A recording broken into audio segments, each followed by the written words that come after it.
Good evening guys! Happy Friday! So, today is Friday. Ayan. Ang oras na siguro mga 6 o'clock na. So, ayan. Nandito tayo sa resort. Nandito tayo sa resort. Ang linaw-linaw ng tubig. Ayan. Tingnan natin kasi sa Sunday meron tayong renti. Meron tayong renti sa Sunday. Ayan. Kaya chine-check natin ang resort kung okay. Siyempre, kailangan maayos siya para mga magre-rent ng Sunday. Ayan. Check natin. Kasi kanina maghapon akong busy. Hindi ako nakapunta dito sa likod para check yung resort. So, ngayon chine-check natin. Kasi nag-uulan na naman guys. Diyos ko, may bagyo. Si Aling Isang. Isang yung bagyo. Kaya, check natin, mamaya madulas na naman dito. Kasi pag nag-uulan talaga ang hirap. Medyo nag-green ang tubig. Pero ngayon sa awa ng Lord, ilang araw na nag-uulan, hindi naman siya nag-green na yan. Maliwanag na maliwanag. Kailangan lang talaga matyaga mag-alaga. Para hindi naman siya ganun ka hindi naman siya ganun ka dumi or whatever. Ganda-ganda ng tubig. Ayan, ang linaw. Naambon siya guys. Pero saglit lang, tignan natin saglit yung pool. Ayan, bisitahin lang natin saglit para mamaya ambon na naman, mamaya may sakit na naman ako nito ha. Ayan, 'di ba? Ayan. So yung mga halaman natin malago. Kasi syempre nag-uulan.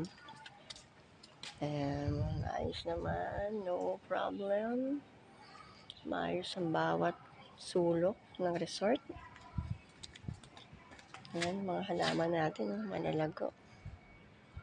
Mga puno, mga halaman. Ayun, inayos ba doon sa banda ron? Ayun, inayos naman. So, wala tayong problema. Bukas maglilinis ulit tayo ng bonggang-bongga dito. Para, syempre, pagpunta sa Sunday na nag-rent, maayos na maayos siya, guys. Ayoko naman yung makikita nila na marumi at hindi maayos ang resort. So, ayan. Ang importante kasi yung tubig. Ayan, o. Importante malinis yung tubig. Clear na clear ang water. Para walang maging problema. So, bukas marami pa tayong ibang gagawin. For the meantime, yan lang muna. Ngayon.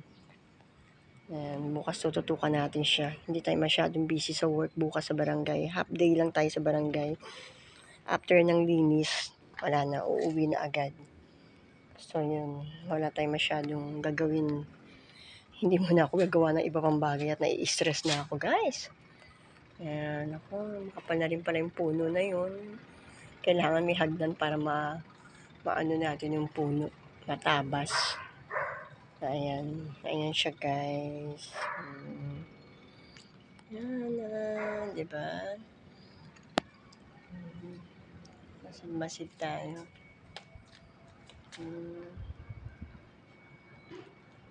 Diba?